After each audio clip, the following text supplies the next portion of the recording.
Pro investors know exactly what type of property they buy, and amateurs don't. And without this critical first step, nobody serious will want to work with you. Or two, you will become nothing but bait for the sharks out there. Now here are the 9 factors that help you determine your buy box. Factor number 1, and there's 2 prongs to this, is location. There is only one right place to buy real estate, and that's IMBY, in my backyard. Just tell me, seriously, who do you think is more disciplined? But number 1 is an employee working remotely, or number 2, you have an employee that's being smothered by their micromanaging boss. Which one of those do you think is more disciplined? Not happier, more disciplined, more effective at their job. Right, pretty obvious. Now, apply that to contractors. Yeah, right. You better be buying close to home. But I hear you out there. There's no deal flow in my town. Okay, then find a town that's within 2 hours of yours and drive there once a week so you can have a presence. And if there's not one within 2 hours, then go 4 or go 5 or move. That's what I did. That's why I'm here in Tennessee. My wife and I moved here to buy real estate. But listen, you don't need that much. A lot of people are looking for the perfect city. Here's all you need is to be able to find a house that has 3 good comparable properties that have sold. By the way, did a whole video on how you comp, a whole masterclass. We'll put that in the description. But here's what having 3 good comps will tell you about a city. Number 1 is it's got adequate deal flow. 2 is there's a presence of buyers. People are actually buying the properties. And 3, it gives you data for comping, which is what you need to be a successful, profitable investor, a mainstay of the solo house flipping model. We don't just guess. We actually use data, so we're being scientific about it. You know, it's not gambling if you know you're going to win. Okay, factor 1, location. Prong 2, buy rural or urban. Pretty easy, urban. Going back to the data, think of it like this. You got the Kelley Blue Book, 2016 Honda Accord.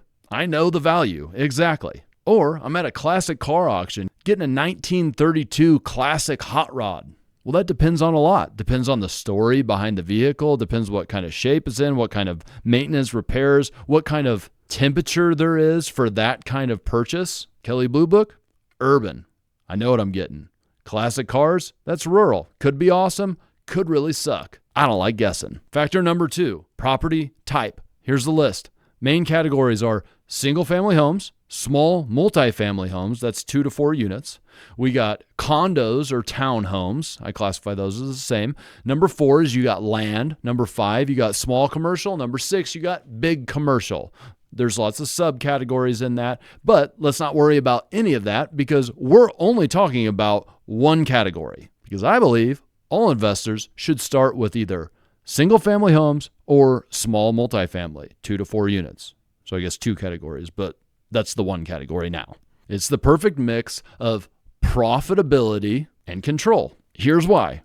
Ray Kroc taught me this. That's the founder of McDonald's. Now, McDonald's is not actually a burger company. They're one of the largest real estate companies in the world. They use burgers, selling burgers, to pay for some of the best land in every town. And that's the way that I look at buying rental real estate, is that what I'm really doing is I'm buying the land because land is scarce. They ain't making any more of it. So that's what I'm really trying to own. And I use the rental that is sitting on top of that to pay for my land. So the bigger the structure that I buy in comparison to the land, the worse deal it is in my head. Single family home, small structure, big land. Multifamily, bigger structure, not proportionally bigger land. I don't like that. I'm not saying you shouldn't buy big multifamily. I own some big multifamily, but not until after I owned a lot of single family and small multifamily. Remember, right balance of control and profitability. Control means I don't get knocked out of the business tomorrow. Factor number 3, property class. Now, the Fair Housing Act is going to get a little bit mad at me right now, but houses come in 4 different classes, houses or multifamily. Class A, this is like upper middle class to rich, probably the type of house that you're living in or wanting to live in. Class B, these people shop at Walmart, my type of people. Middle class, maybe upper middle class, but frugal. These are your houses that are selling right around the median in a certain city. C-class, think Section 8. That doesn't exactly apply because there could be some Section 8 in B-class, but just trying to give you the picture here. C-class, Section 8, rougher parts of town, rougher properties. And then D-class, those are basically C-class properties that have been owned or are owned by a slumlord. Now, me personally, I'm a Walmart guy. I like buying those B-class properties, but I also have a solid foundation of Section 8 properties because it is a great baseline of income. Section 8 always pays. The government pays it. Thanks. Factor 4 is size, actual square footage. I have a different way to look at this than most people, but at a core, the house is simply a kitchen and a bathroom. That makes a house. So with that view, that means that every additional square footage from that kitchen and bathroom is just watered down. Easier said. The kitchen and the bath are like the burgers. Everything else is like the soda and the fries. So rent prices are set by having the kitchen and bath, that's the base, and then by the bedroom. They're not rented out by the square footage. So in the ideal scenario for me, I want the smallest square footage house with the most bedrooms. 3 beds, under 1,000 square foot. Very nice. But sales price, that is set on square footage. If you watched my ARV video, you would know exactly how you derive the value of a house, and it is by square footage ultimately. So if I'm flipping the house, I do want some more square footage because the additional, the soda and the fries, are cheaper to renovate than the core, the burger, which is the kitchen and the bathroom. But I'm also ultra conservative in my approach, so I know that any house that I buy to flip because of a bad market might become a rental. I might have to put that flip on the shelf, which I'm doing that a lot right now because the market has been really difficult. We're in what some call a silent recession, but I will tell you, it is hard to sell houses right now. And so a lot of them that I was planning on selling, I'm holding now. I'm refinancing it, putting a renter in. All right, so with that being said, if any flip could become a rental, well, I want to be conservative about it.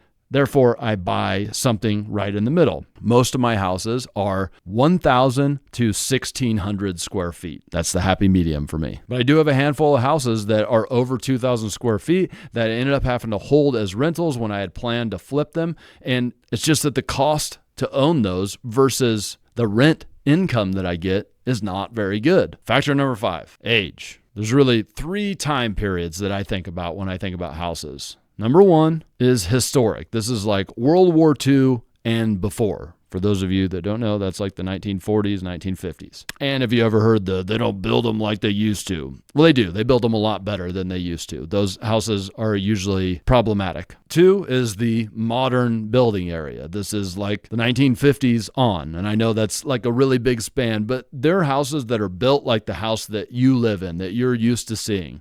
It has modern framing technique, modern foundation building technique. There's not like a foundation that's built out of whatever stones we could hack together. It's generally got block or brick foundations. 3 is the new build. Obviously, this is also a modern house, but I like to separate them from the modern era because you're not getting a deal on a new build unless something is seriously wrong. So when does a new build go to a modern era?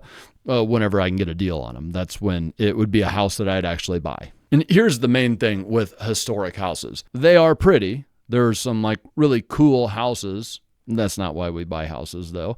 But the big issue is that I used the example earlier that they built foundations out of whatever stones they could find. And that's true. They did a lot of things out of the material that they had available at the time. And that means that there's not a code book that you can open up and say, oh yeah, that's what they did here. Now I know what I need to do. Or this is a contractor saying, oh yeah, that's what my pap taught me. Well, no, they probably haven't seen some of the things that they'll uncover. That means that they need to have conceptual knowledge about what's going on. They need to really problem solve and figure out what to do with a thing they've never seen before. Right. Yeah, you're seeing the problem here. That's not really a skill that a lot of people have. And I'm not just picking on contractors here. I'm picking on everybody. That's a tough thing to understand the concepts that underlie the building practices. So with historic houses, there are some great deals to be had, but it better be you that's understanding how things are put together so you can lead effectively. Factor number 6, work level. Kind of in line with age, but not exactly. There are some newer houses that get wrecked.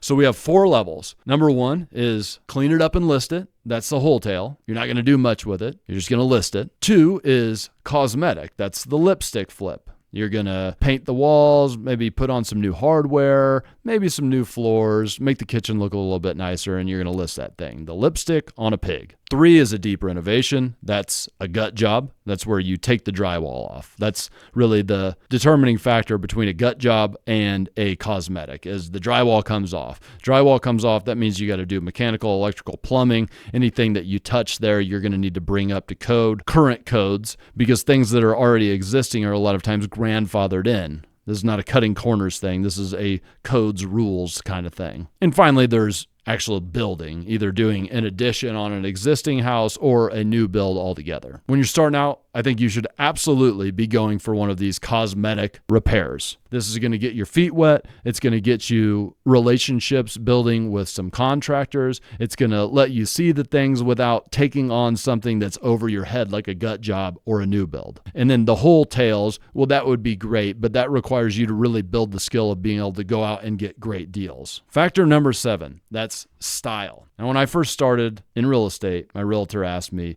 hey, are you looking for like a bungalow or a mid-mod? And my response was, what the hell is a bungalow? I still don't know. And that's the point. Guys, style doesn't matter. Look at the comps. Look at all the other factors that we talked about. If those line up, it's good. Style is for HGTV shows, not for making money. You want to be a designer? Great. It's a hobby, though. Okay, just realize that. You can have your little hobby and be a profitable investor, but you just need to understand yourself here. Factor number 8, this is price point. This is going to vary from city to city, but basically I'm going to anchor this off of the median price in that city. And this kind of goes back to classes. Basically, price point to the median is going to ultimately lead you to the class A, B, C, or D in a different city. But just to give you an idea, I sometimes flip a house that sells above the median price. Generally, it's going to be just above the median price. I don't know if I've ever bought a house that is above the median, except for my own personal house. And even that, we got a really great deal on it, of course. So you're buying below the median for sure, because you're buying C, maybe even D class, B class properties. And you're generally going to pick those up. They're going to need some value added to them through rehab. So you're going to pick them up below the median price. Safety first. Safety equals longevity. The longer you're able to stay in the game, the more corners you can see around, the more skills that you ultimately gain. That is the true wealth in this game. Number 9 is school district.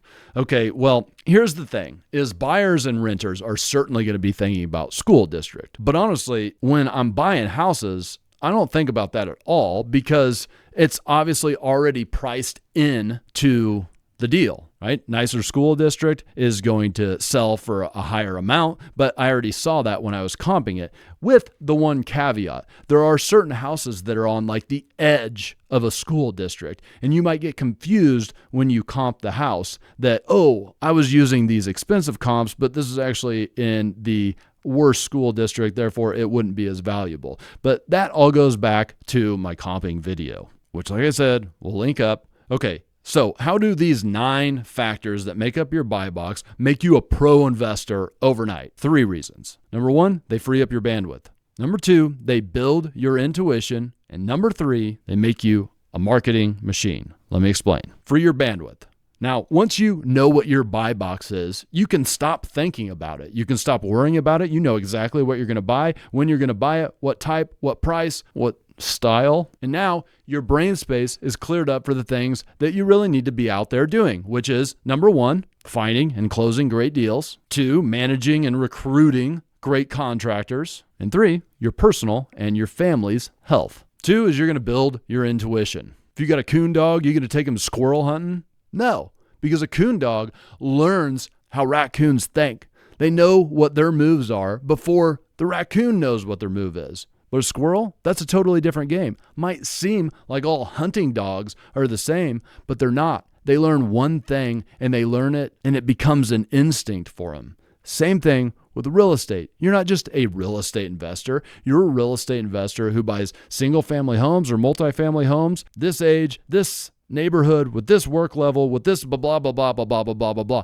And if that's all you think about all the time, then you build intuition. That is a true skill, guys. Number 3 is you get better and cheaper marketing. If you're only buying in one neighborhood, you become the guy that buys in that neighborhood. But this is the big one. And I said right at the beginning of this is nobody serious will want to work with you. Wholesalers, realtors, just looking at it from their angle. Think about it when the amateur comes in and they say, well, I'll buy anything anywhere, versus the guy who says, oh, hey, my name's Ross. I look for houses in this neighborhood. I don't buy anything over 1,500 square feet. So you got anything between 1,000 and 1,500 square feet. I really like 3 beds, 2 baths that I'm buying for rentals. I like them to be in this shape. If you got anything like that, come to me because I'm buying it. Boom.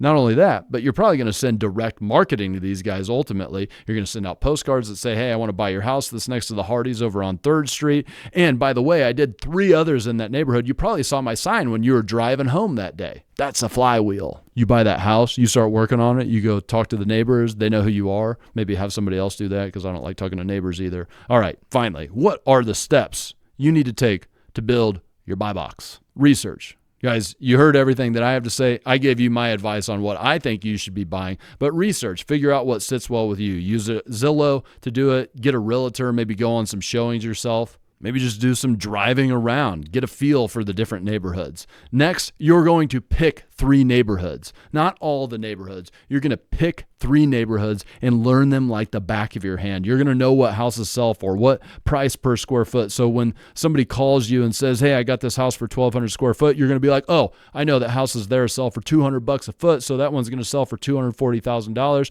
How much work does it need? Because most of the time in that neighborhood, it needs around $15,000 to $25,000 worth of work. So I'm thinking with the 70% rule, 70% of $240,000 is like $170,000. And if I know that it's got $20,000 worth of work, $150,000, that's what I can offer you for that house. Is that the price you're asking me for? Great. That's intuition.